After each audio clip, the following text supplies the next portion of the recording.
Marvel Rivals is absolutely crushing it. It looks like they've grossed 136 million in their first month after launch.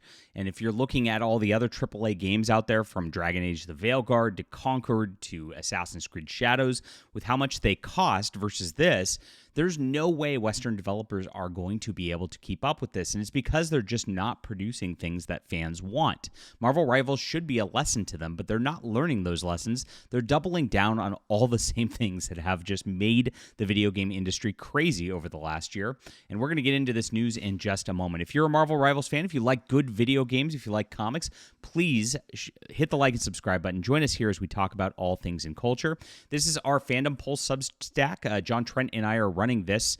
We came from Bounding Into Comics and are telling the news that nobody else will out there. We're trying to compete with IGN and Kotaku and the big players out there, and we're doing really, really well so far, but we need you to sign up in the description below so you stay in touch with us on here. It's our Substack. I'll put that link for you in the description. Thank you so much. You can give us a paid subscription too, and it's $5 a month. That's it. Helps us be sustainable without having to, of course, have ads and have corporate sponsors and things like that. We want to be able to just tell the complete unfiltered truth without anybody leaning on us. It's all gamers like you that can make this happen. Thank you so much for supporting us, guys. That's in the description below. All right, so a revenue estimate claims that NetEase's Marvel Rival Games has grossed $136 million in its first month after launch, destroying a lot of the Western AAA games over the last year. It's shaking them. This is the same sort of thing we saw with Black Myth Wukong last year, where it got 10 million people buying the game right away.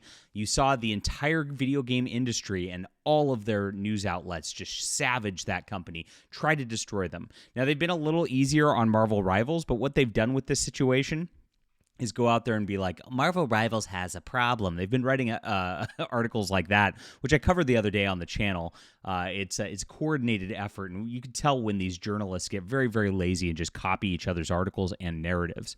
Now, according to the Chinese website GameLook, Marvel Rivals has grossed an estimated 400 million yuan, or about 54 million on Steam.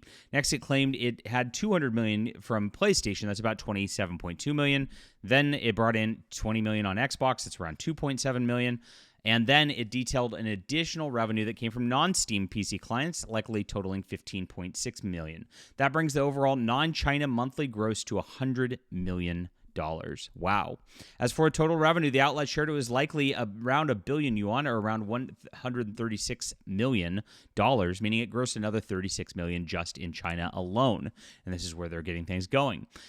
Finally, the outlet shared its belief that the game could potentially be a 10 billion annual performer. That's $1.3 billion annually, guys. This is not just a one-time thing. This is an annual situation. They're crushing it. Marvel Rivals has consistently been one of the most played games since its launch in December. Currently, the game is fourth in peak concurrent players in the last 24 hours, as well as current active players. It's only behind Counter-Strike 2, PUBG, Battlegrounds, and Dota 2. And so pretty good right there. I mean, you can't beat numbers like this. Now, the current player base, and it's been just, I've been watching it, guys.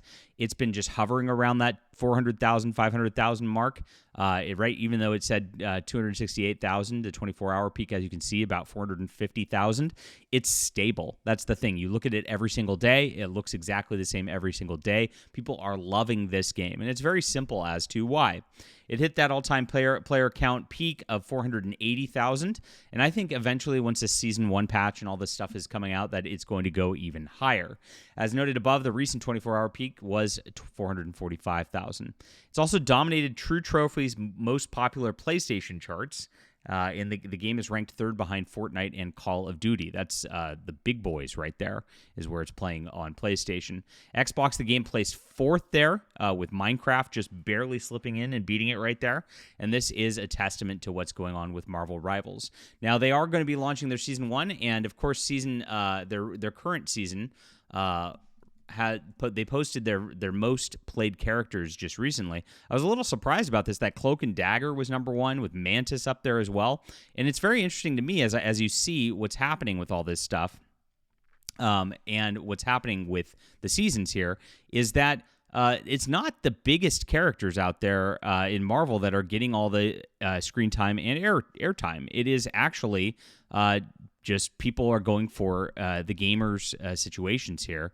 where people like the gameplay rather than actually the characters themselves. And this is kind of odd because you'd think with Marvel, like people would actually like really care about Iron Man or Spider-Man or things like that, but that's not exactly what's going on. So if you're seeing what's going on, Quick Play top win rate has Mantis as a top win rate. The top competitive top pick is Luna Snow. Competitive top win rate is Mantis right here. So Mantis, very big thing. Penny Parker's another one, and Penny Parker is a weird like Spider-Verse character out of all this. That's really up there in the win rate. So the major characters are not necessarily the ones that are going there. It shows, again, gamers care about gameplay. They care about fun. They care about competitiveness more than they care about just like a certain sort of look or things like that. And people got to understand this in the AAA gaming industry, because as much as these people try to make these characters where they go, oh, we need this representation. You want it to look like you and feel like you.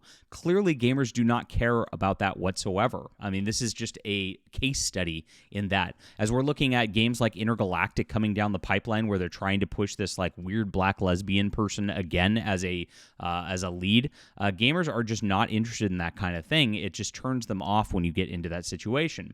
Now, another thing Marvel Rivals offers is, of course, the designs look absolutely stunning and beautiful. We've seen the Fantastic Four come out, and people have been talking on X about the Fantastic Four, just about exactly how crazy and good it is. But you can see, again, the media is going off on this already. A word of caution about Marvel Rivals Season 1 and the game's future.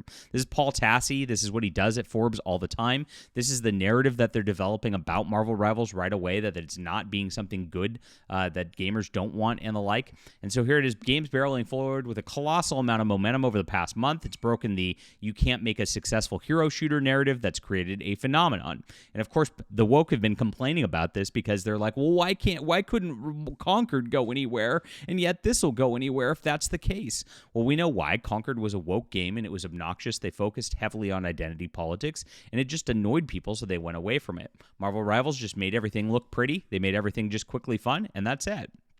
Players have praised a massive amount of content for Season 1, including 3 maps, 4 new characters, and then a $10 battle pass with 10 full skins.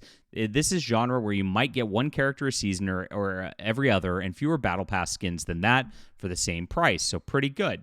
However, many players have brushed past NetEase's own warning about how the game will function going forward, and sense that they have purposefully stacked Season 1 to be huge. Other seasons will not be this jam-packed. So what he's saying right here is they're giving you more value for your buck up front. By the way, that's good because you'll have all this stuff to explore even as things go on, and then they're going to dial it back to normal situations and normal levels of play, right? Which makes sense. So this is a weird warning that he's pushing, is that they're giving you more than most other games ask for. They're giving you more content. They're giving you more fun. But guys, in the future, they're just going to give you a normal amount for the bang for the buck. Wait a minute. Like, I mean, that means you're going to have more stacked up front, and therefore normal is going to be normal at that point, and you're just going to have fun with the game. There's not anything bad coming about the game. The game's not about to collapse. It's not going to be a destructive level of content when they come out with their future seasons.